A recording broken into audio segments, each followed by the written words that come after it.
31장 찬송합시다. 찬양하라 복되신 구세주 예수, 사랑을 전하세 경배하라 하늘의 천군과 천사, 주님 앞에 영광을 돌리세. 천사가 우리를 지키시고 종일 품에 늘 안아주시니, 찬양하라 높으신 권세를 찬양, 찬양 찬양. 1절을 다시 한번 좀 빠르게 부릅시다. 찬양하라 복되신 구세주 예수, 백성들아 사랑을 전하세 경배하라 하늘의 천군과 천사, 주님 앞에 영광을 돌리세. 목자같이 우리를 지키시고 종일 품에 늘 안아주시니, 찬양하라 높으신 권세를 찬양, 찬양 찬양 영원히 드리세. 찬양하라 복되신 구세주 예수, 우리 대신 죽임을 당했네. 구주 예수 영원한 구원의 소망, 경배하며 겸손히 전하세. 찬양하라 우리 죄 지신 예수, 사랑 한없이 크셔라. 찬양 죄를 찬양, 찬양 찬양 영원히 드리세. 찬양하라 복되신 구세주 예수, 천사들아 즐겁게 찬양해. 구주 예수 영원히 다스리시니, 멸류관을 주 앞에 드리세. 구주 예수 세상을 이기시고 영광 중에 또다시 오시리. 찬양하라 높으신 권세를 찬양, 찬양 찬양 영원히 드리세.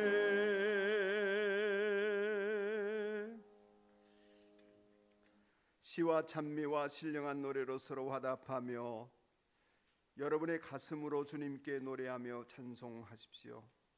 모든 일에 언제나 우리 주 예수 그리스도의 이름으로 하나님 아버지께 감사를 드리십시오. 아멘. 인생의 생사복을 주관하시는 우리 모두의 아버지 하나님, 2020년도 한 해를 마무리하는 송년주일에 저희들이 마음의 옷깃을 여미며 겸손함으로 주님께 나아갑니다. 지난 한 해 동안에 저희들에게 일용할 양식을 주시며 우리의 발걸음이 넘어지지 않도록 지켜주신 은혜를 감사합니다. 또한 한 해가 저물듯이 우리의 일생이 다하는 순간이 있음을 깨닫게 하시고, 하나님께서는 변함없이 저희 곁에 함께 계시며 우리의 영혼을 구원하시고 사망의 골짜기에서 하나님 나라로 인도해 주실 것을 믿게 해주심을 감사합니다. 사랑하는 주님, 한 해의 끝자락에 서 있는 저희들이 허전한 마음을 위로해 주시고 정성껏 드린 이 예배를 기쁘게 받아 주시옵소서. 예수님의 이름으로 기원하오며 주님께서 가르치신 기도를 드리오니, 하늘에 계신 우리 아버지, 아버지의 이름을 거룩하게 하시며 아버지의 나라가 오게 하시며 아버지의 뜻이 하늘에서와 같이 땅에서도 이루어지게 하소서. 오늘 우리에게 일용할 양식을 주시고 우리가 우리에게 잘못한 사람을 용서하여 준 것 같이 우리 죄를 용서하여 주시고 우리를 시험에 빠지지 않게 하시고 악에서 구하소서.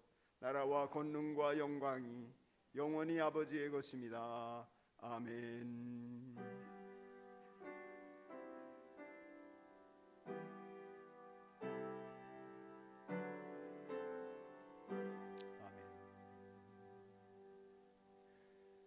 교회 소식을 보시면서 주보 안쪽에 있는 성도의 교제를 나누겠습니다. 오늘은 성탄절 첫째 주일이자 송년주일입니다. 한 해를 잘 살아오신 여러분을 축복합니다. 오늘 잠시 후에 은혜 나눔의 시간을 갖겠습니다. 행복의 길 김수진, 장세정, 생명의 삶 윤수희 간증하는 시간이 있겠습니다. 다음 주일은 성탄절 둘째 주일이고 신년주일입니다. 또한 교회 창립 7주년 기념 주일이기도 합니다.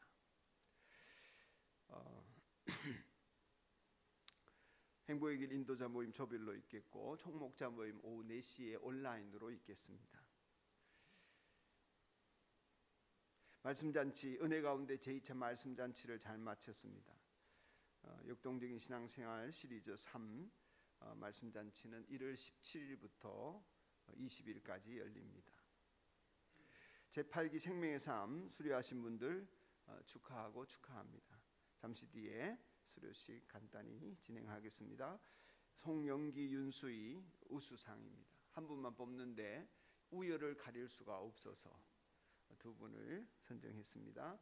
김보라, 서지연, 정가림, 박일민 간발의 차이로 이분들은 우수상에서 이번에 평균 성적이 대체로 너무 좋았습니다. 8기 축하드립니다. 9기 생명의 삶 성경 공부를 2월 1일부터 시작합니다. 내년입니다. 회원 교인이 되고자 하시는 분들이나 수강한 지 5년이 되신 분들은 신청하시기 바랍니다. 새벽겹줄 기도회 해마다 하고 있는데 올해는 1월 1일부터 10일까지 1월 1일을 포함시켰습니다. 송구영신 예배 때부터 하겠습니다. 열흘간 새해맞이 새겹줄 기도회로 한 해를 시작합니다. 매일 오전 5시 30분 나누린 드린 자료를 활용해서 모입니다. 밴더로 지금 시청하시는 분들 밴더에 있는 채팅방에 소개 안내장을 올려놓았습니다. 더 자세한 지침은 주중에 올리도록 하겠습니다. 주보에 실지는 않았지만 감사 나눔 밴더에 아직 참여하지 않으신 분들 초대하니 우리 밴더의 공지, 중요 공지로 올라와 있는 채팅창 보시면 되겠습니다. 목장 밴더에만 감사 나눔 하시는 분들도 용기를 내어서 교회 밴더에 글을 올리시기 바랍니다. 성탄절 선물로 마스크를 다 나눠드렸는데 비해피라고 적혀있는 마스크입니다. 제가 써보니까 한 100일은 쓸 수 있을 것 같습니다. 제가 뭐 가끔씩 써서 그런지는 몰라도 계속 쓰고 있어도 이렇게 안에서 이 냄새가 나지 않는 살균과 방향이 잘 되는 것 같습니다. 씻어서 쓸 수 있는 거니까 아주 못 받으신 분들은 꼭 받아가시기를 바랍니다. 이 시간 우리 새 가족을 좀 소개하겠습니다. 주부에 실려 있는 대로 등록 헌신하신 앞에 나와야 온라인에 계신 분들도 좀 보실 것 같아서 또 마스크도 쓰고 있고 그래서 한 분 한 분 가정별로 소개하겠습니다. 제일 먼저 등록하신 지지난주에 등록하신 이형석 최종임, 또 예은이도 같이 나올래? 잠깐 카메라가 저쪽에 있으니까 제 앞에 서서 청중을 바라보시고 마스크를 살짝 한번 벗고 여기 있지요 이렇게 하면서 인사 한번 해주시고 세 분 서시고 가운데 서세요. 가운데 저를 등지시고 마스크 살짝 한번 벗겠습니다. 차렷 경례. 온라인에 있는 분들한테도 온라인상에 있는 분들한테도 반갑습니다. 할렐루야. 이렇게 네. 들어가시죠. 네. 그다음에 이진영, 황선연 부부입니다. 지난주에 이분들은 등록하셨습니다. 이진영, 황선연. 마스크 살짝 벗고 온라인에 계신 분들 살아요. 반갑습니다. 네, 들어가시죠. 네, 그 다음에 최종임 최준영 자매님, 최준영 자매님, 시연인가요? 아, 시연이가 왔구나. 아유, 반가워요. 네, 김시연으로 알고 있습니다. 김시연. 어머니도 미인이고 따님도 미인이고 마스크 살짝 벗고 차렷. 네, 반갑습니다. 경례. 네, 들어가세요. 오늘 등록하신 강정호 형제, 민규 앞으로 나올래? 네, 저 부천에서 오시는 형제와 아드님입니다. 네. 어이구. 천천히 나와도 돼요. 네. 우리 20명으로 실내를 제한했기 때문에 잠옷실에서 청년들이 예배드리는 청년이 있습니다. 우리 강정호 형제와 강민규 학생입니다. 덩치로는 세상에 우리 교회 안에서 짱을 먹을 것 같습니다. 차렷 경례.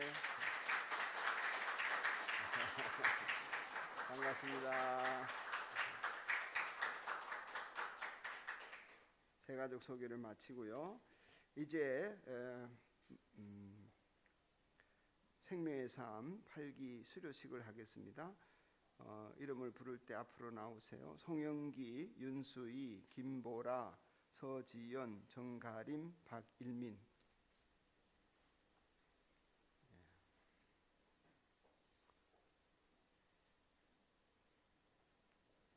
저를 보고 쓰십시오. 잘 쓰셨습니다. 한 사람 한 사람 앞으로 나와서 수료증을 받습니다. 여기서 전할게. 이리 오세요. 마이크가 없으면 또 안 들리니까. 박일민 형제 앞으로 와서. 네, 나중에 인사를 한꺼번에 하겠습니다. 김보라 자매님, 서지연 학생, 정가림 자매님. 네, 성적 역순으로 보시면 되겠습니다.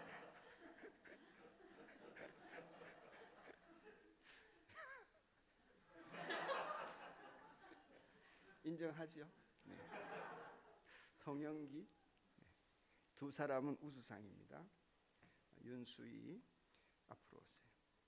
2020년 31호 수료증 제8기 생명의 삶 윤수희 자매, 시온연길 연합목장, 산돌교회 실시한 제8기 생명의 삶 과정을 마치신 사랑하는 자매에게 이 증서를 드립니다. 주 2020년 12월 27일 대한예수교 장로회 산돌교회 담임 목사 김영규 축하합니다.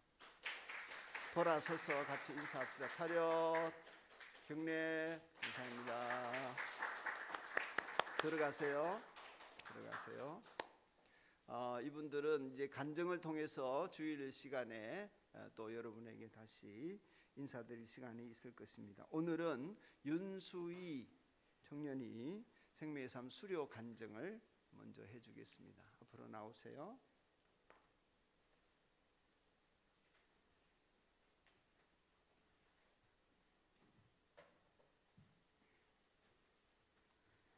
네, 안녕하세요. 우리 박수로 환영합시다.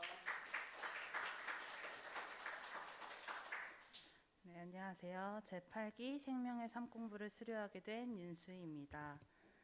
삶 공부를 듣게 하시고 수료하여 간증의 자리까지 세워주신 하나님께 감사드립니다. 먼저 제가 생명의 삶을 신청하게 된 동기는 주님을 더 알고 싶은 마음 내지 욕구라고 말할 수 있습니다. 나보다 나를 더 잘 아시는 주님을 제가 더 알고 싶었고 또 저를 향한 주님의 마음을 알고 싶었습니다. 성경 속에 하나님께서 정말 사랑하시고 위롭다 여기시는 것 같은 아브라함, 다니엘, 욥과 같은 인물들처럼 주님을 정말 기쁘시게 하는 그리스도인으로 살고 싶었기 때문입니다. 진정한 그리스도인의 삶이란 무엇인지, 어떻게 그 삶을 실천할 수 있는지에 대한 답을 찾기 원했고, 하나님께서 의롭다 하시고 정말 사랑하시는 그 주인공이 제가 되고 싶어 생명의 삶을 시작하게 된 것 같습니다. 주님을 향한 저의 질문은 언제나 동일했습니다. 주님, 제가 어떻게 살기 원하십니까? 내가 어떻게 살기 원하시는지, 내 미래를 주님께 맡겨드렸으니 이제부터 어떻게 살아야 하는지 구체적으로 말씀해달라고 항상 기도했던 것 같습니다. 지금 생각하면 이 질문이 정말로 어리석고도 부끄러운 일입니다. 하지만 신실하신 주님은 저의 그런 어리석은 기도에도 응답하시어 이렇게 말씀해 주셨습니다. 네 마음대로 살아라. 사실 저는 이 대답이 정말 마음에 들지 않았고 또 이해가 되지 않았습니다. 저의 존재 자체가 죄라는 것을 제일 잘 아시는 주님께서 왜 나보고 마음대로 살라고 말씀하시는지, 이것이 나의 생각인지 아니면 악한 영이 나를 지배한 건지 그런 이상한 상상도 해보면서 주님의 꾸준하고도 신실한 대답을 못 들은 채 했던 것 같습니다. 주님 앞에서 자아를 부셔서 나를 주님께 완전히 내어드렸는데, 드디어 내가 나를 버리게 되고 주님 한 분만으로 만족한 삶을 살고 싶어졌는데 왜 이제 와서 제 마음대로 살라고 주님께서 말씀하시는지, 도대체 그게 무슨 뜻인지 이해가 되지 않았고 그 대답이 제 마음을 참 불편하게 만들었습니다. 그랬던 제가 생명의 삶을 통해 이 대답에 대한 하나님의 마음을 깨닫게 됩니다.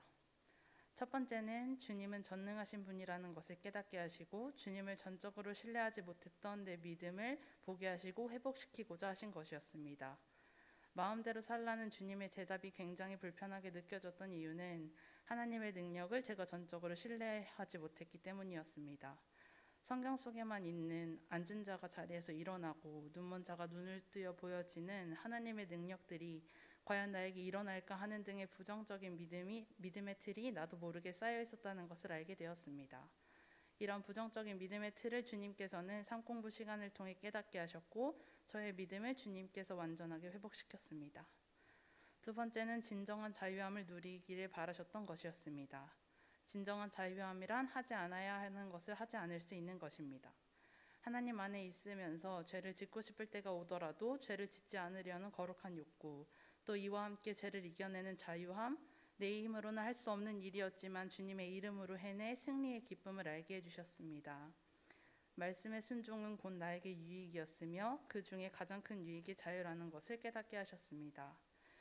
세 번째는 언제나 주님이 함께 계시다는 사실이 얼마나 큰 축복인지 알게 하시려는 것이었습니다. 어딜 가든지 어떤 모습이든지 나를 변함없이 사랑하시는 하나님의 크신 사랑을 다시 알게 하셨고, 내가 어떤 선택을 하든지 어떤 상황이 닥쳐오든지 주님이 나와 함께 계셔서 괜찮다는 믿음, 실패해도 넘어져도 주님이 나와 함께 계시기에 내가 기뻐하고 감사하고 쉬지 않고 기도할 수 있다는 사실을 깨닫게 하셨습니다. 목사님께서 삶공부 시간에 저에게 하신 말씀이 있습니다. 쪼대로 살아라. 목사님께서 저에게 쉽게 설명해 주시기 위해 하신 개그 문구였지만 저는 굉장히 와닿았습니다. 제가 하나님을 알아가고 또 아버지와의 관계가 가까워지면 가까워질수록 나는 하나님의 자녀가 될 수 없는 존재라는 사실과 내가 죄 자체라는 사실을 더할 나위 없이 알게 되었고, 그렇기 때문에 어떤 선택을 할 때마다 두려웠고 주님께 선택 자체를 하기 싫다고 고백하는 데까지 이르렀던 것 같습니다. 그런 저에게 하나님께서는 삶공부를 통해 마음대로 살라는 메시지와 함께 그 속에 담긴 사랑의 실체를 보여주셨습니다. 여러분, 하나님과 사랑의 관계 안에 머물러 있다면 쪼대로 사십시오. 저는 이제 하나님이 주시는 자유 안에서 기뻐하며 살고자 합니다. 주님의 능력을 믿고 담대하고 또 대범하게 매일매일 주님과 사랑하며 살아가고 싶습니다. 실패해도 넘어져도 고난을 만나도 언제나 나와 함께 계신 주님 손 꼭 잡고 항상 기뻐하며 쉬지 않고 기도하며 범사에 감사함으로 사는 진정한 그리스도인이 되기를 기도해 주세요. 감사합니다. 하늘 복 많이 받으세요.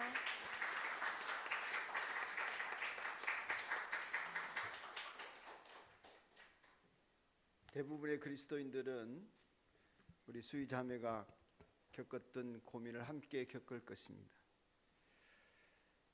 그리스도인의 자유, 이 놀라운 대헌장을 성경에 하나님은 기록해 놓으셨습니다. 그럼에도 불구하고 대부분의 사람은 구약 시대의 율법 시대처럼 사합니다.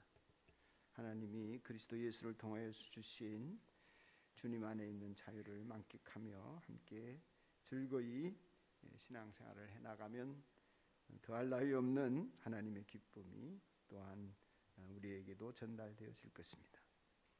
귀한 간증 감사하고, 이번에 생명의 삶 수료한 분들의 간증이 놀랍습니다. 여러분들에게 차근차근 간증을 들으면서 여러분도 함께 은혜 받기를 바라고, 이 시간에는 행복의 길 진행하는 우리 인도자들의 간증을 들어보겠습니다. 김수진 자매, 장세정 목녀님 이어지겠습니다. 박수로 환영합시다. 네, 감사합니다.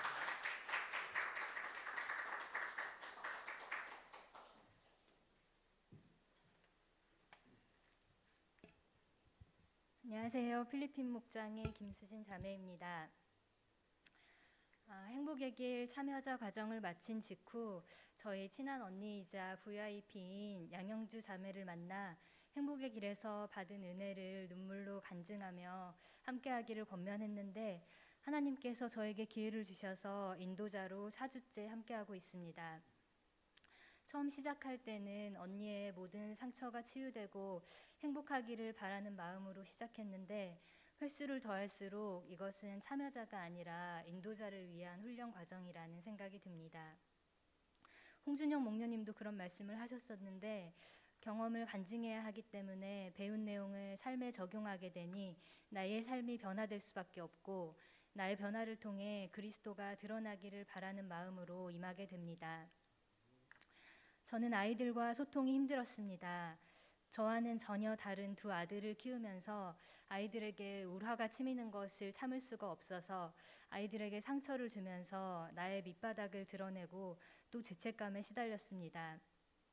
그러나 자녀와의 쌍방 대화를 늘 염두에 두고 대화에 임하니 견디기 힘든 상황에도 인내할 수 있는 힘이 생기고, 참을 수 없어 분풀이 했을 때는 즉시 회개하고 아이들에게 용서를 구하는 용기도 얻었습니다.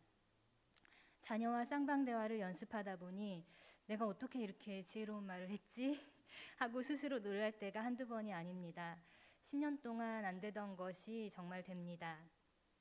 어린 시절 저에게 상처가 되었던 원인을 알게 되고 그것이 어떠한 결과를 낳았는지 분명하게 보여주셨기 때문에 아이들에게는 이러한 상처를 되물림하지 않으려고 애쓰게 되었습니다. 문제 상황마다 하나님께서 거울로 비춰주시듯이 저를 객관적으로 보게 해주셔서 바로잡게 하시니 저의 속사람의 변화가 인도자로서 가장 큰 유익입니다. 화가 나려 할 때마다 오심기도를 마음으로 외칩니다. 나는 죽었습니다. 간증문을 작성하다가 오타가 났는데, 행복의 길은 하나님 앞에 나의 모든 것을 내려놓는 항복의 길인 것 같습니다. 지난주에 참여자에게 아이들과의 문제 해결 능력과 관계 변화의 힘을 공급해 주시는 예수님이 저의 삶의 모델임을 간증하였습니다.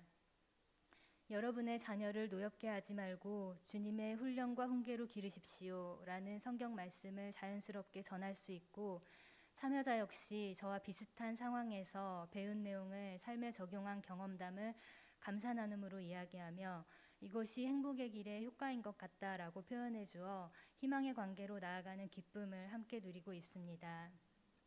교회라면 치를 떨었던 제가 어떻게 이 자리에 서 있나, 어떻게 교회에 발을 들이게 되었나 생각해 보니 저를 인도해 준 우리 김보영 목녀님이 목녀님을 처음 만났을 때가 생각났습니다. 저 사람은 왜 빛이 나는가? 저 사람을 알고 싶고 저 사람과 가까이 지내고 싶다. 제 마음을 움직였던 이끌림, 그것이 관계전도였음을 이제야 알게 되었습니다. 행복의 길은 내가 성숙됨으로써 나의 힘이 되신 예수님을 간증하고 참여자와 사랑과 신뢰의 관계를 통해 영혼을 구원하는 관계전도의 통로가 됨을 믿습니다. 하나님께 더 매달리기만 하면 영혼 구원이 따라올 것 같은 희망에 새벽 기도도 결단하게 되었고 전도가 가깝게 느껴졌습니다. 복음을 가슴에 품은 관계 전도자로 서는 것이 저의 큰 목표가 되었습니다. 저는 지금 어느 지점에 와 있는지 잘 모르겠지만 하나님께서 계획하신 선한 길로 저를 인도하시고 계신 것을 확신합니다. 인도하면서 저에게 가장 큰 걸림돌은 저의 완벽주의입니다. 참여자를 만날 때마다 인도자로서 저의 부족함과 보완할 점을 알게 하시는데 그것이 저에게 열등감으로 받아들여지지 않고 저의 교만과 욕심을 내려놓는 훈련이 되기를 원합니다. 저의 힘으로 잘하려고 안 해도 성령님이 하실 것임을 믿고 나머지의 과정도 온전히 주님께 맡겨드립니다. 전도하지 말고 나를 변화시키라는 오명규 목사님의 말씀을 기억하고 하나님께서 더 많은 영역에서 저를 성숙시켜 주시기를 기도하고 노력하겠습니다. 감사합니다. 하늘 복 많이 받으세요. 감사합니다. 나의 변화, 당신의 행복, 행복의 길 모토입니다. 이제 이어서 우리 장세정 목녀님은 또 한 번 지난번에도 쓰셨는데 한 번 더 이어지겠습니다.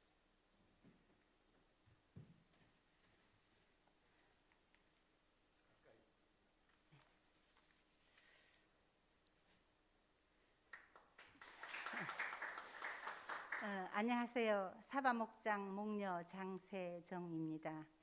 먼저 70이 넘는 이 나이에 하나님을 자랑할 수 있는 기회를 만들어 주신 하나님께 감사를 드립니다. 저는 오늘 10주간 행복의 길 인도자 과정을 마치고 그동안 인도자로서 하나님께 받은 은혜를 나누고자 합니다. 몇 개월 전 저는 큰딸과 함께 참여자로 행복의 길을 하였습니다.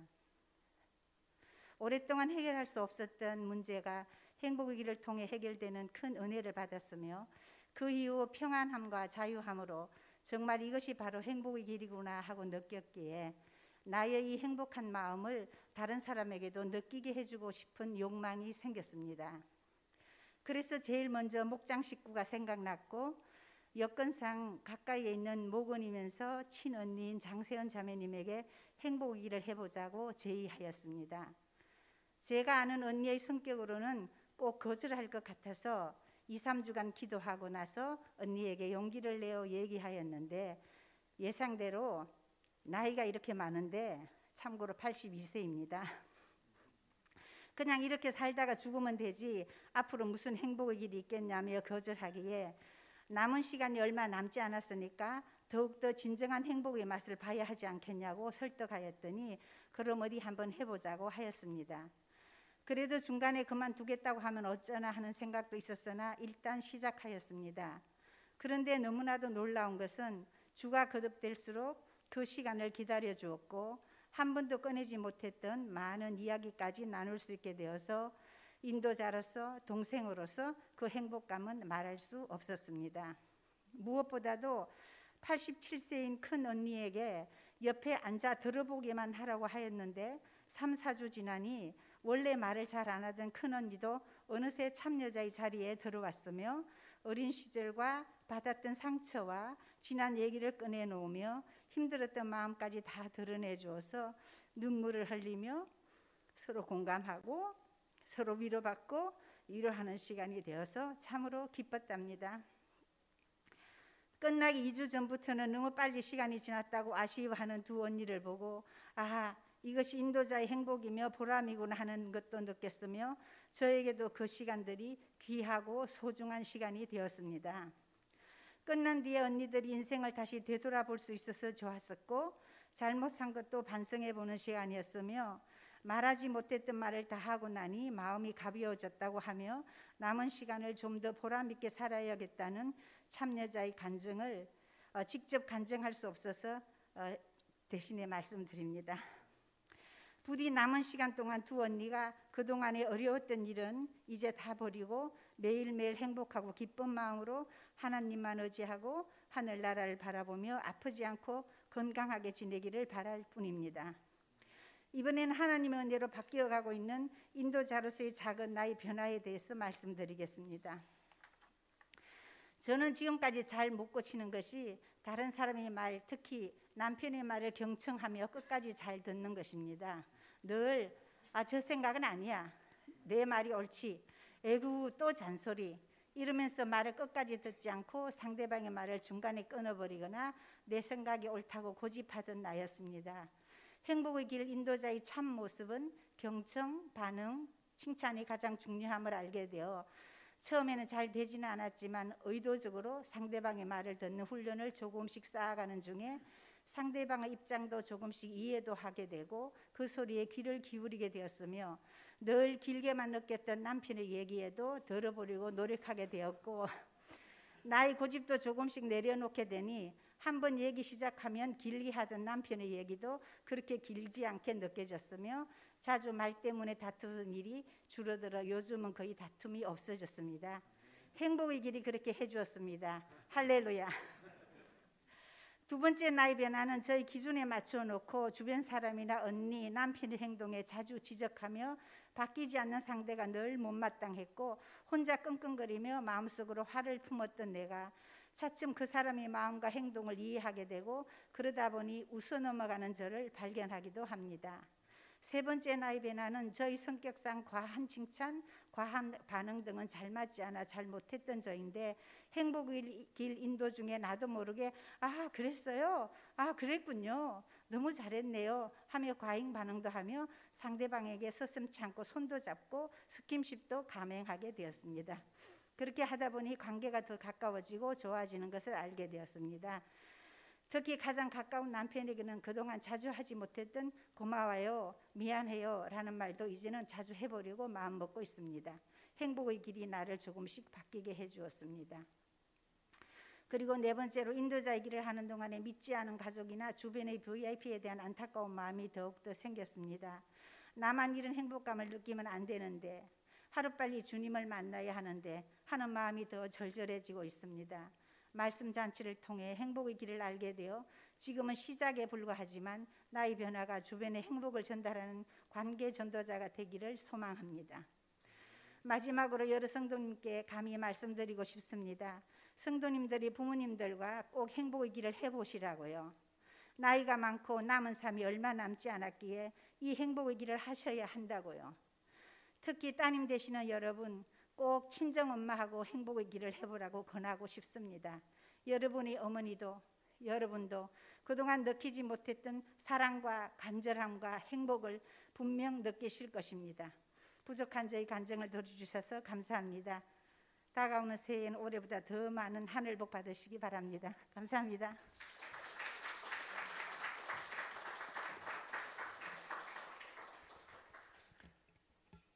은혜가 되셨습니까? 87세 되신 어르신이 행복의 길을 하셨다면 우리 청소년들을 위한 행복의 길도 있습니다. 너무 놀라운 변화가 일어납니다. 행복은 주님 안에 있습니다. 주님 안에서 관계가 새로워지는 이 나의 변화, 당신의 행복. 오죽하면 제가 우리 교회 모든 사역을 중단하고 이 행복의 길을 하고 있겠습니까? 생명의 삶 외에는 다른 성경 공부를 하지 않습니다.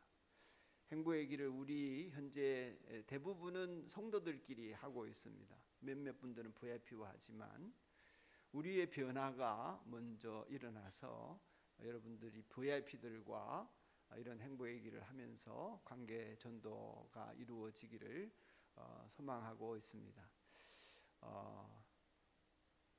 행복하십니까?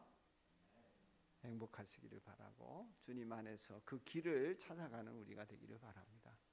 행복의 길은 마음의 치유에 핵심이 있습니다.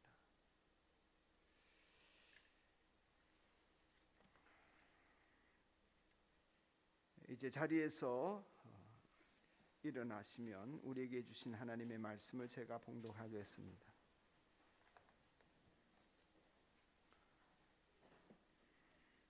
에스라가 하나님의 말씀을 봉독할 때 온 백성이 일어나서 들었던 것처럼 우리는 하나님의 말씀을 읽을 때에 일어섭니다. 학개서 1장 2절에서 4절까지 이 계시의 말씀이 오늘 저와 여러분을 향하신 하나님의 음성으로 들려지기를 바라며 최영일 형제님 나중에 우리 찬송 부를 때에 이 앰프를 좀 켜주십시오. 앞에 모니터 스피커 올려주시든지 켜야 되면 켜주십시오.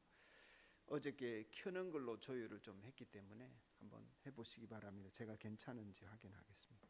학개서 1장 2절로 4절 제가 받들어 읽겠습니다. 만군의 주님께서 이렇게 말씀하신다. 이 백성이 말하기를 때가 되지 않았다. 주님의 성전을 지을 때가 되지 않았다 하고 한다. 학개 예언자가 주님의 말씀을 받아 전한다. 성전이 이렇게 무너져 있는데 지금이 너희만 잘 꾸민 집에 살고 있을 때란 말이냐. 아멘. 저희 있는 분들을 축복합시다. 하늘 복 받으세요. 축복합니다. 하늘 복 받으세요. 하늘 복 받으세요. 우리 온라인상에 있는 분들도 하늘 복 받으세요. 박일민 형제가 일어서면 카메라를 가리고 또 다른 분들도 카메라를 가리겠네요. 한번 잘 이 하시는 분들이 잘 좀 해보시기 바랍니다. 예, 이 시간 찬양하는 시간이죠. 저 스피커는 켜져 있네요. 예.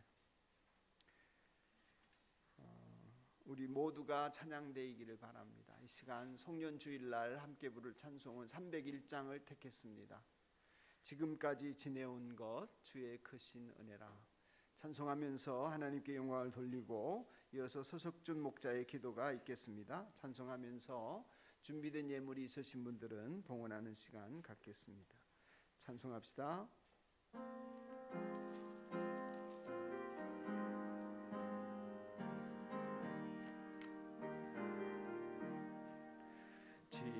지금까지 지내온 것 주의 크신 은혜라. 한이 없는 주의 사랑 어찌 이루 말하랴.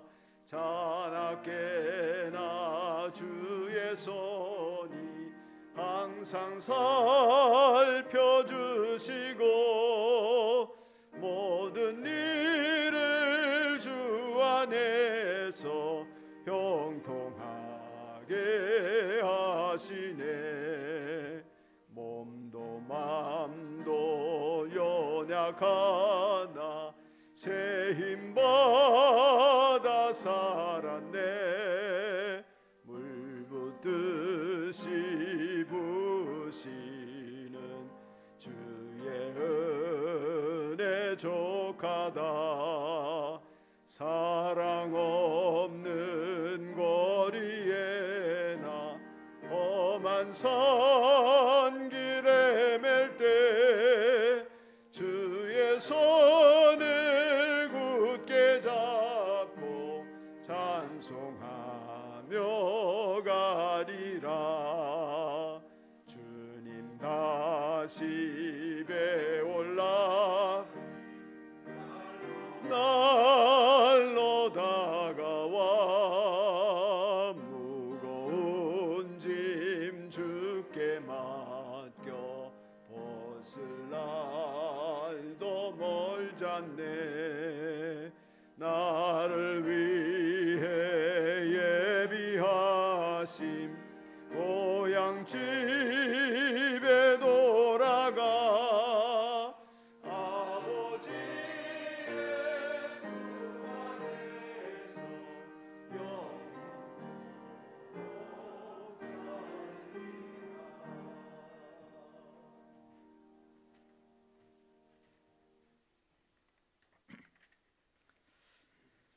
살리라. 사랑의 하나님 아버지, 포근한 날씨와 함께 예배당에서 따뜻한 햇볕을 맞으며 예배드릴 수 있음에 감사와 찬양을 올려드립니다.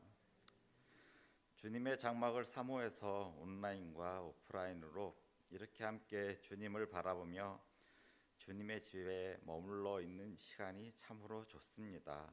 행복합니다. 주님 감사합니다. 근데 주님, 우리 안에 있는 복음이 왜곡되어 버렸습니다. 복음의 능력을 의심하며 율법에 갇혀 버렸습니다. 주님, 우리의 죄를 용서하여 주시옵소서. 우리를 불쌍히 여겨 주시고 자비를 허락하셔서 참 자유와 평화를 누리게 하시옵소서. 그리하여 세상에 묶여 있는 영혼을 구원하고 주님의 복음을 널리 퍼뜨리고 선포하며 복음의 진리를 따라 걸어가게 하시옵소서.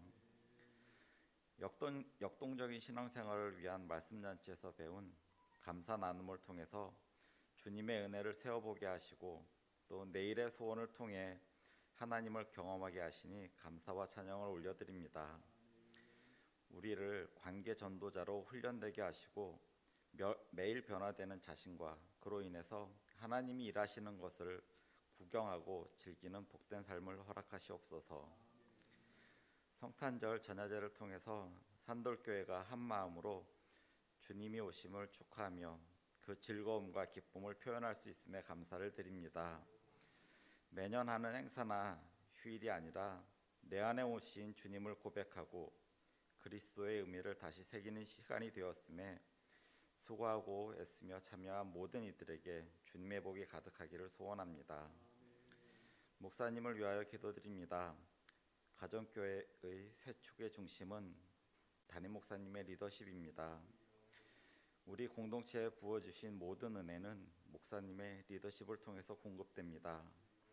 말씀잔치를 통해 좋은 도구가 주어졌고 좋은 지혜를 얻었지만 이 모든 것은 나에게 주어진 것이 아닌 산돌교회 공동체의 목사님을 통하여 주어진 것을 우리가 놓치지 않도록 하여 주시옵소서. 목사님의 리더십을 더 튼튼하게 세워주시고 굳건하게 하여 주시옵소서. 그래서 더 큰 은혜와 사명을 감당할 수 있는 공동체로 이끌어 주시옵소서. 부어주신 물질의 일부를 구별하여 올려드립니다. 자연에서 얻은 양식을 구별하여 올려드리는 것이 아니라 물질인 이 돈을 올려드려서 종종 세상의 왜곡된 복음에 우리 마음이 들어옵니다. 세상은 물질이 얻어지는 과정을 숨기고 주님의 은혜를 왜곡합니다. 나의 노력이 있더라도 주님이 주신 빛과 물과 흙이 없으면 양식은 자라지 않습니다. 내 손에 올려진 물질이 내 것이 아님을 온전히 깨닫는 은혜를 누리고 물질에서 자유함을 얻게 하시옵소서. 성경에 선한 목자는 있지만 선한 양은 없습니다. 우리는 모두 양과 같아서 언제나 가고 싶은 대로만 가는 죄인입니다. 주님과 함께 매일매일 죽고 또 매일매일 살아야만 겨우 몸된 주님께 붙어있는 가지입니다. 올해의 마지막 주일 예배를 통해서 우리에게서 교만을 거두어 가시고 은혜를 허락하셔서 회개할 수 있는 능력을 주시며 매일매일 주님과 동행하는 복된 삶을 누리게 하시옵소서. 세상은 코로나로 점점 더 희망을 잃어가고 있지만 주님의 세상은 이 세상과 같지 않게 점점 더 주님이 하실 일을 기대하며 희망과 소망이 가득 커지고 있습니다. 우리가 복음을 품은 자로 점점 더 변해갈수록 그 소망은 더 커지고 또 천국이 이루어질 날이 더 가까이 옵니다. 마라나타 주님 어서 오시옵소서. 나를 사랑하셔서 나를 위하여 자기 몸을 내어주신 하나님의 아들 예수 그리스도의 이름으로 기도드립니다.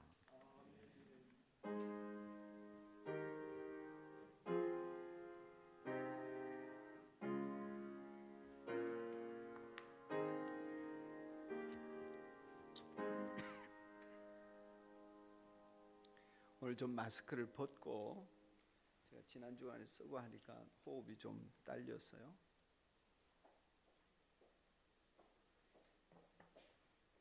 양해해 주시기 바랍니다.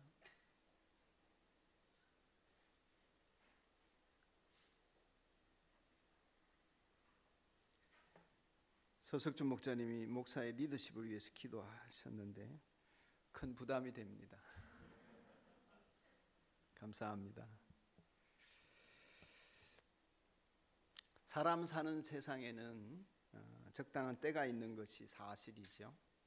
전도서 3장을 보면 매사에 때가 있다는 말씀을 하십니다.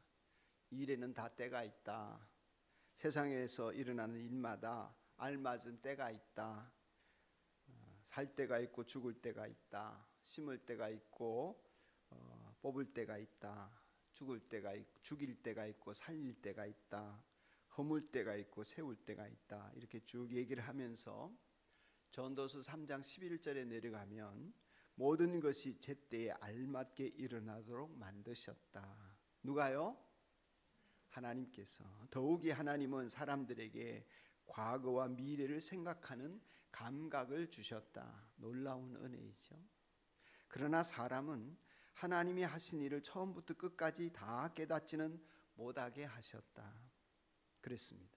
사람이 때를 분별하고 잘 되는 것이 중요한 이유는 모든 것을 다 알지 못하기 때문에 지금이 어떤 때인지를 잘 헤아려서 그 때를 잘 살아가는 것입니다. 요셉을 보십시오. 요셉이 지금 고난의 와중에 있을 때, 감옥에 있을 때, 그 때가 하나님 앞에서 어떤 때인지를 분별하며 잘 살았기 때문에 총리로 나아갔습니다. 그 때를 분별하지 못해서 고난 가운데 불평하고 원망했다면 결코 그 다음 단계가 없을 수밖에 없을 것입니다. 신앙생활에 느끼는 딜레마 중에 하나는 하나님의 때와 사람의 때가 헷갈리는 것입니다. 일치되지 않는다 하고 느낄 때가 많은 것입니다. 그에 대한 성경적인 대답이 오늘 이 본문 말씀 속에 있다고 여겨져서 이 말씀을 여러분과 함께 나누고자 합니다. 이스라엘 백성들은 아직 성전을 건축할 때가 아니다 이렇게 생각했습니다. 여러분, 이들은 지금 포로 생활에서 돌아와서 바벨론에서 돌아와서 예루살렘에 정착한 상황입니다. 돌아와 보니 예루살렘 전체가 폐허가 되어 있습니다. 성벽도 무너지고 성전도 무너져 있습니다. 피폐해진 상황 가운데서 그들은 자기들이 살 집을 짓고 농사지을 땅을 마련하고 이런 자신들의 삶의 터전을 마련하는데 바빴습니다. 우선은 텐트를 치고 살아야 했을 것이고 이어서 자기가 살만한 집들을 하나둘씩 건축하기 시작했을 것입니다. 그러나 여전히 성전은 무너져 있었습니다. 이 말씀은 그래서 성전이 무너지고 있으니 성전을 짓자 이러는데 백성들은 아직은 때가 아닙니다 이렇게 말하고 있다는 것입니다. 이 말씀이 흔히 여러분이 설교를 들으시듯이 성도는 큰 집에서 물질적인 풍요를 누리고 사는데 그 풍요로움을 누리면서 하나님의 집은 방치해 뒀으니 이게 하나님 앞에 헌신이냐? 지금 우리 예배당을 지어야 되는데 너희들 집은 훌륭한 카펫도 깔아놓고 멋있는 장식을 해놓고 이 예배당은 이렇게 초라한 이 판넬 건물에 이렇게 있어서 되겠느냐? 성전을 지읍시다. 회개하시오. 헌금하시오. 카페트를 뜯어서라도 우리는 성전을 이렇게 설교하는 설교자의 근거가 되는 말씀이 아니라는 얘기입니다.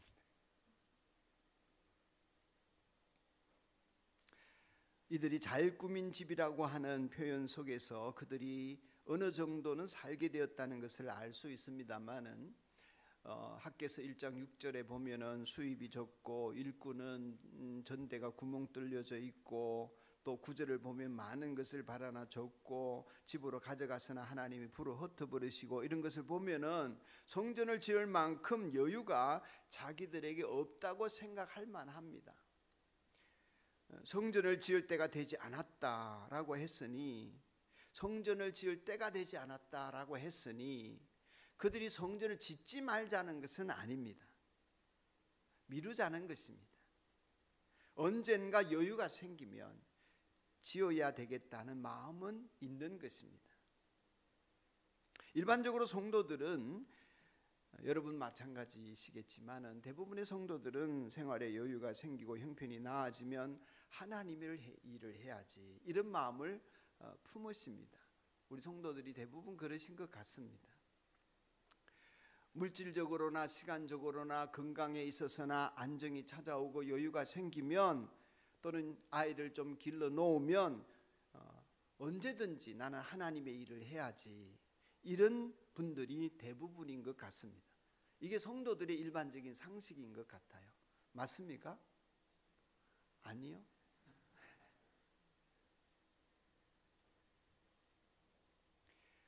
그렇게 내 형편이 나아지면 하나님의 일을 하겠다고 말씀들을 많이 하시고 생각들을 하시지만 그러나 하나님은 그게 아니다 이러시는 것입니다.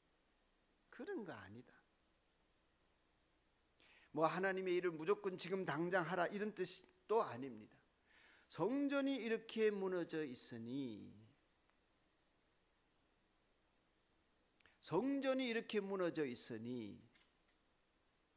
다르게 말씀을 드리면 지금 저렇게 죽어가는 영혼이 있으니, 저 사람의 인생이 지금 무너져 내리고 있으니, 저 가정이 지금 깨어져서 형편없으니 이런 것입니다. 이머전시하다는 것입니다. 비상상황이라는 것입니다. 자식이 죄의 홍수에 떠내려가고 있습니다.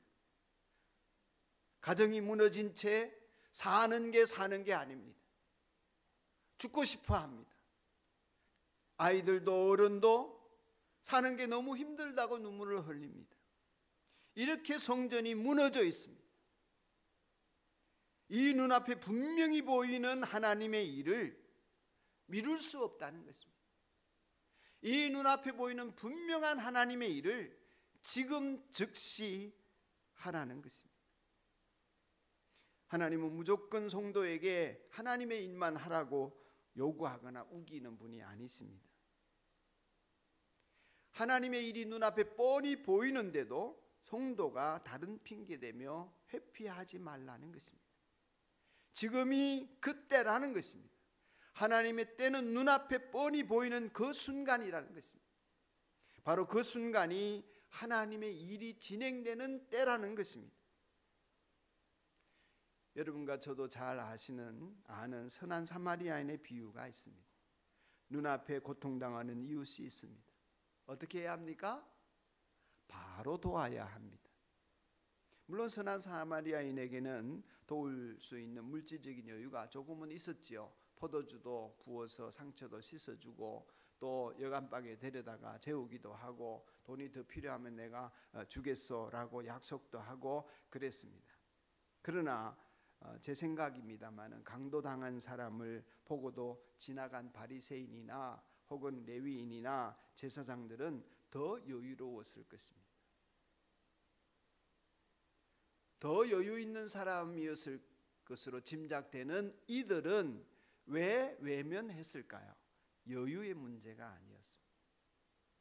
물질과 시간에 여유가 있냐 없냐는 문제가 아니라 하나님을 향한 사랑, 그래서 이웃을 향한 사랑이 내 안에 영적으로 자리 잡고 있느냐, 내가 그런 사람이 되어 있느냐의 문제였던 것입니다. 내가 하나님의 사랑으로 이웃을 사랑하는 사람이 되어 있으면 때가 여유와 상관없이 지금이 그때인 것입니다. 그러나 내가 하나님의 사람이 아니고 이웃을 사랑하는 사람이 아니면 여유가 핑계가 되어지는 것입니다. 시간과 물질과 건강과 내 형편과 내 사정이 하나님의 때를 미룰 수 있는 핑계와 이유가 되어지는 것입니다. 하나님과 사랑의 관계 안에 머무는 사람은 영적으로 여유롭습니다. 풍요롭습니다. 부유한 자입니다. 하나님 앞에 부유한 자, 여러분이기를 축복합니다. 세상을 살아가는데 부유한 자, 저와 여러분이기를 소원합니다. 영적으로 부유한 사람, 풍요로운 사람, 하나님 사랑 안에 머무는 사람의 특징이다 하겠습니다. 시간이나 물질이 없다는 것은 중요하게 여겨지지 않습니다. 그러나 사람의 때나 하나님의 때가 다르다고 생각하기 시작하면 시간적 물질적 여유가 있느냐 없느냐가 큰 문제가 됩니다. 하나님의 때를 놓치고 하나님의 일에 참여하지 못하게 되는 것입니다. 사람의 때와 하나님의 때가 다르다고 생각하기 시작하면 결국에는 여러 이유들로 인해서 하나님의 때는 나에게 오지 않습니다. 여유가 있어야 하나님의 일을 하겠다 하는 일반적인 상식적인 생각은 하나님의 때와 내 때가 달라 보입니다. 하나님은 지금이라고 하시지만 나는 아직이라고 얘기하게 되는 것입니다. 그리고 내가 생각하는 그 여유는 언제든 오직 하나님의 일에만 자신의 전부를 헌신하고자 하는 준비된 상황에서만 생기는 여유이기 때문에 내가 시간적 물질적인 여유만을 기다리는 사람에게는 결코 오지 않는 비극입니다.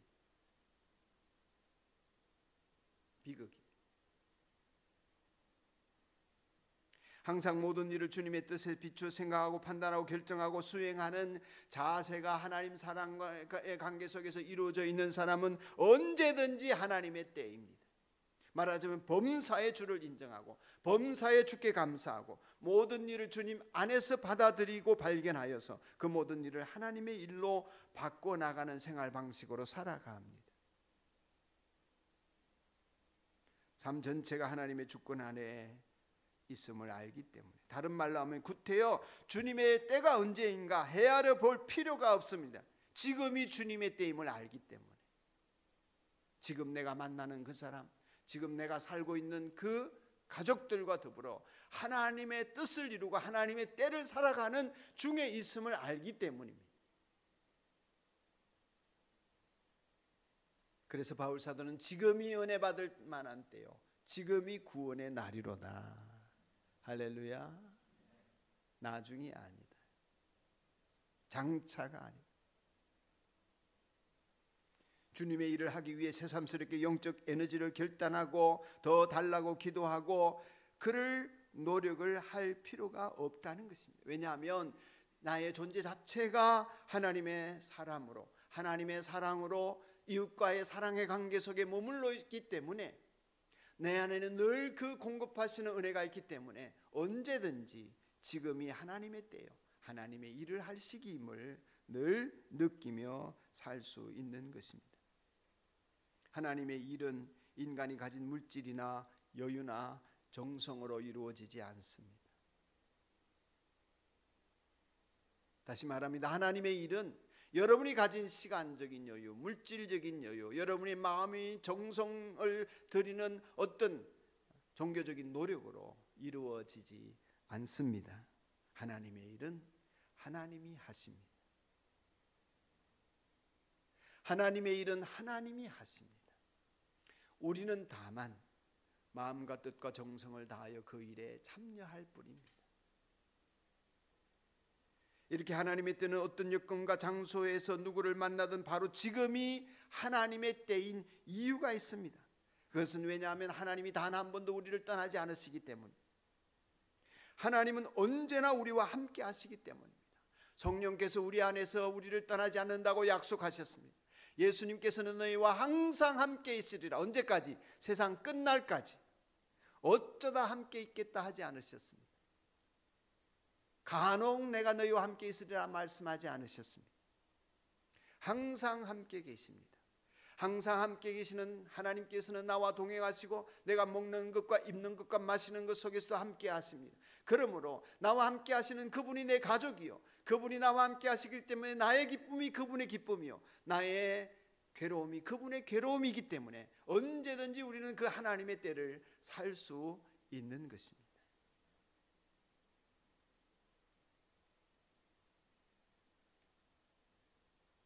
그러면 하나님의 때는 어떤 여건과 장소에 있든지 누구를 만나든 무엇을 하든 지금이 하나님의 때인 것이죠.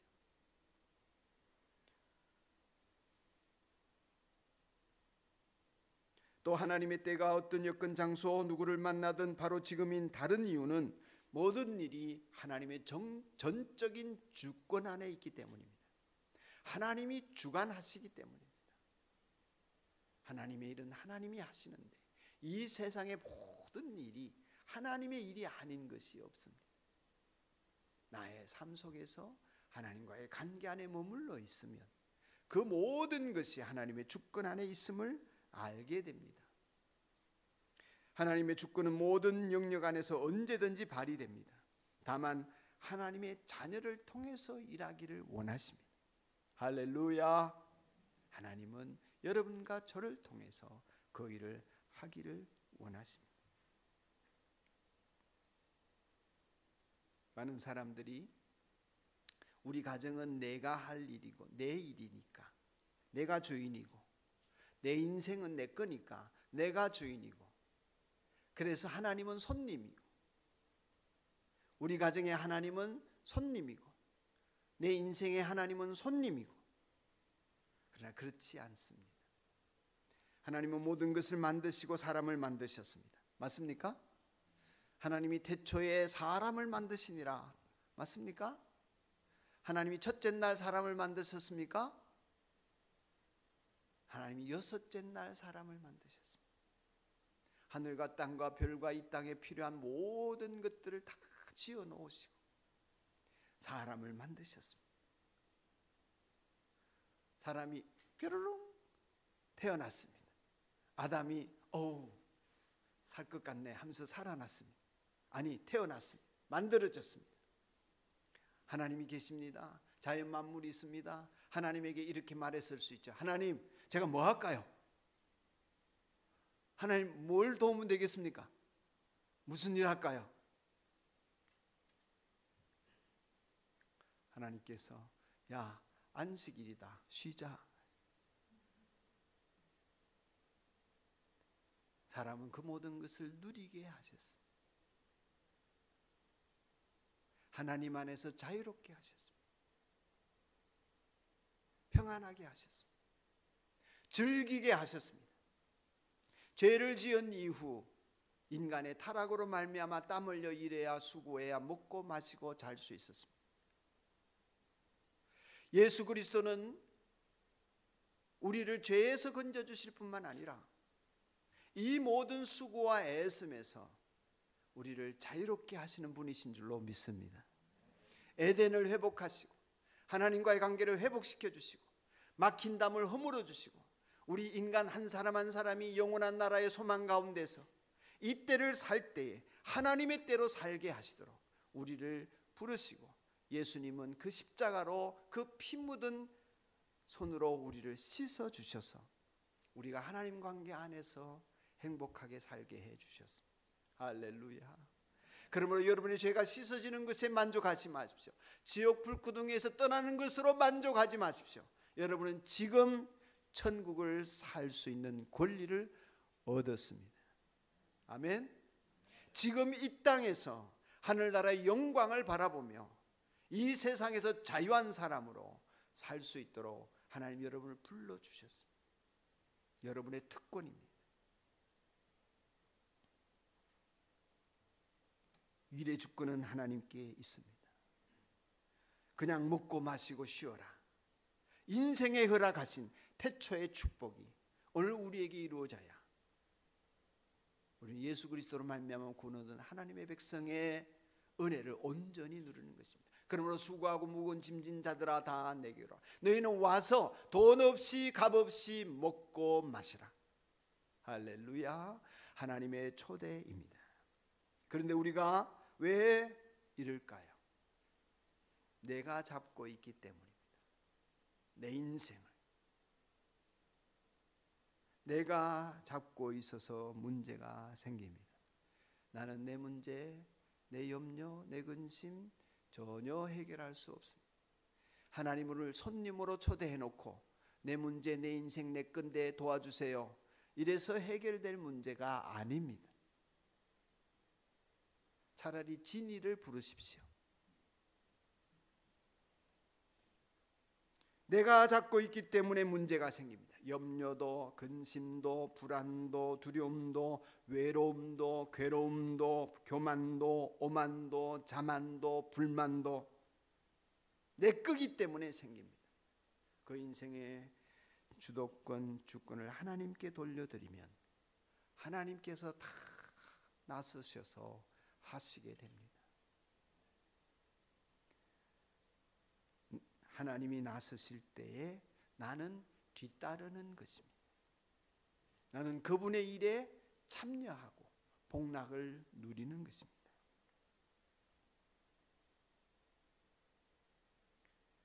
여러분에게 2020년 송년주일 이 아침 하나님께서는 지금이 어떤 때라고 일러주십니까?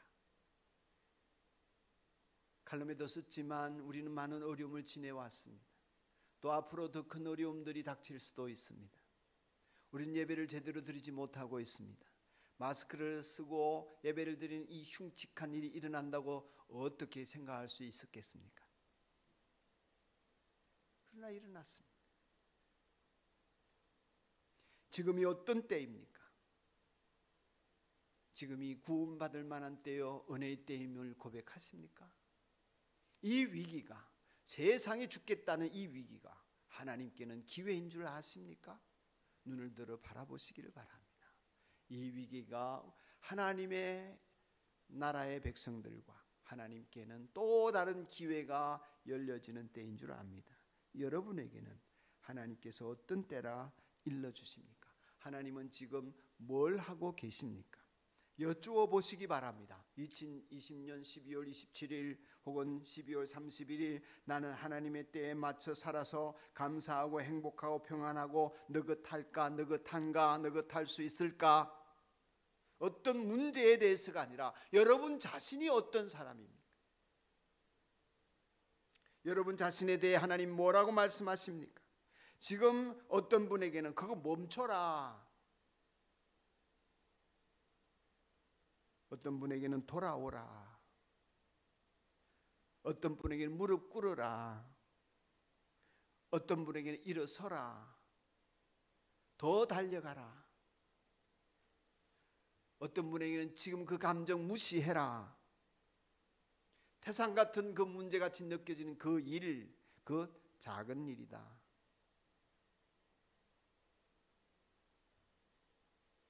바울 사도는 이 때라는 말을 기회로 바꾸어 말하면서 디모데에게 그대는 말씀을 선포하십시오. 기회가 좋든지 좋지 않든지, 좋든지 나쁘든지 꾸준히 힘쓰십시오 그랬습니다. 여러분에게 지금은 어떤 때입니까? 어떤 분들은 지금이 하나님의 때인가 묻기도 합니다. 아직 때가 되지 않아서 안 믿는 거라고 합니다. 때가 되어서 믿게 된 거라고 합니다. 저는 그 말 믿지 않습니다. 잘못된 표현이라고 봅니다. 과연 그것이 때의 문제일까요? 아닙니다. 때가 되어서 믿게 된 거라고요? 아닙니다. 순종해서 믿게 된 것입니다. 때가 아니어서 안 믿는다고요? 아닙니다. 불순종하기 때문에 안 믿는 것입니다. 지금 안 믿는 자식, 지금 안 믿는 친구, 지금 안 믿는 내 사랑하는 사람이 때가 안 되어서 안 믿는 것이 아니라 하나님께 불순종하기 때문에 안 믿는 죄를 짓고 있는 것임을 직시하셔야 합니다. 우리는 스스로를 그런 말로 속이지 말아야 합니다.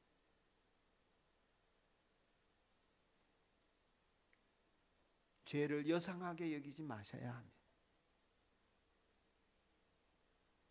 죄를 죄라고 말하지 않는 이 교묘한 표현들을 여러분 하나님 앞에 서서 재해석하셔야 합니다. 하나님께서 일하심에 우리도 일하는 은혜를 구합시다. 지금 여기 이 자리에 하나님의 때는 임해 있고 우리는 그때의 초대를 받았고 우리는 그때를 살고 있는 것입니다.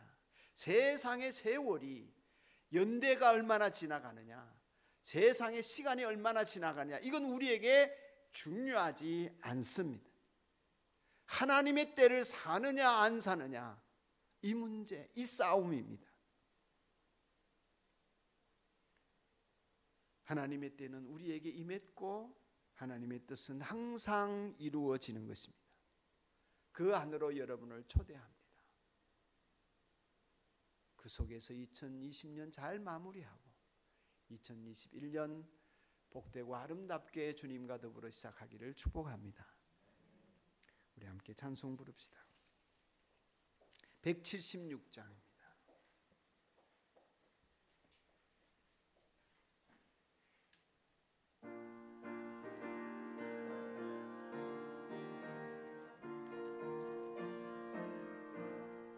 주 어느 때 다시 오실는지 아는 이가 없으니 등 밝히고 너는 깨어 있어 주를 반겨 맞으라. 주 아래서 우리 몸과 마음이 깨끗하게 되어서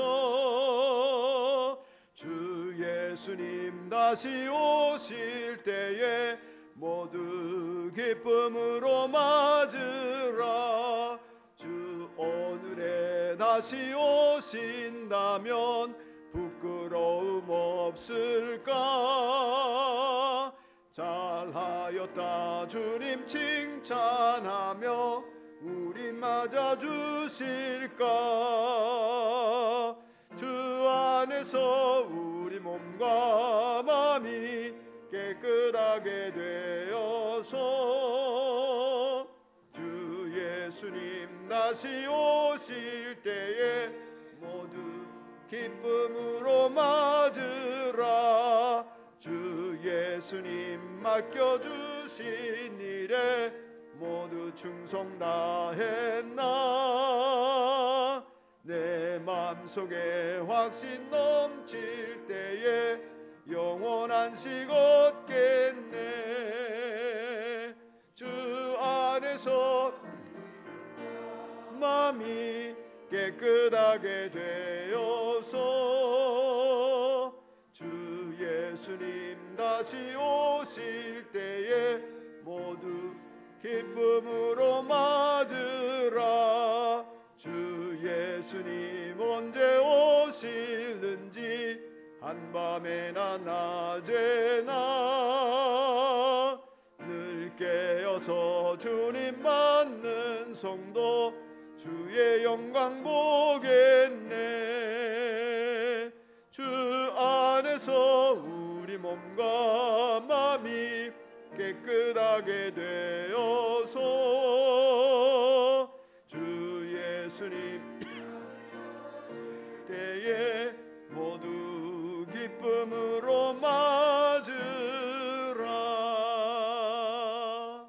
시간이 좀 지났지만 한 1분 동안만 묵상합시다. 한 해의 마지막 주일, 주께서 나에게 무엇을 말씀하십니까?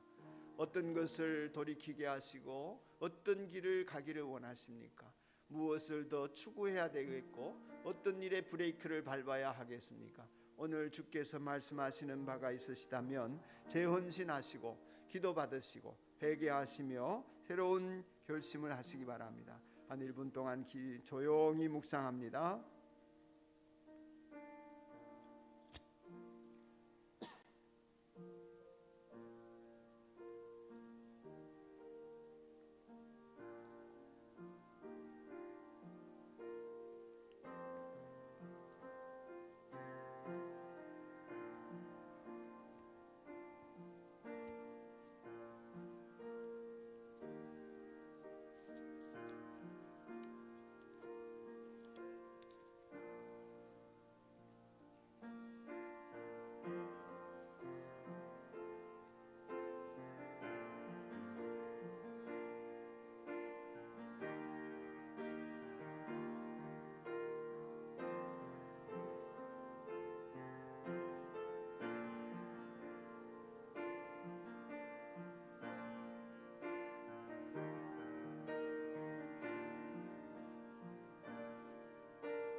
하나님 아버지, 우리 모두가 하나님의 때를 사는 사람들이 되기를 소원합니다. 하나님과 사랑의 관계 안에서 이 복락을 영원히 누리는, 지금부터 그 은혜를 누리는 한 사람 한 사람 각 가정들 되게 하옵소서. 이제는 우리 주 예수 그리스도의 은혜와 하나님의 크신 사랑과 성령의 교통하심, 송년주일 한 해를 감사하며 영광 돌리며 주님께서 행하시는 일들을 기뻐하며 앞으로 행하실 일들을 기대하는 하나님의 자녀들 머리머리 위에 우리를 하나님의 일에 참여시켜 주신 그 놀라운 십자가의 은혜를 감사하는 모든 심령들 속에 지금으로부터 영원까지 함께 있을지어다. 아멘.